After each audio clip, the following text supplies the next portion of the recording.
အားလုံးပဲမင်္ဂလာပါဒါလေးကတော့ဒါလေးလေးကမုတ်တိုင်လေးပါပဲတွင်ကုံအသေးစားလေးနဲ့လောက်ထားတာပါ supply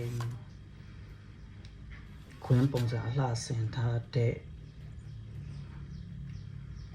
မုတ်တိုင်လေးပါအားလုံးအတူတူကြည့်ကြရအောင်အားလုံးပညာရပါဘယ်လိုနည်းနဲ့ဘယ်လိုပုံစံလောက်တယ်ဆိုတာလေးကိုအားလုံးသိချကြည့်ကြပါစိတ်ဝင်စားတဲ့ဒီကိုမောင်များအတွက်ဖြစ်ပါတယ်အားလုံးအတူတူလေ့လာကြည့်ကြရအောင်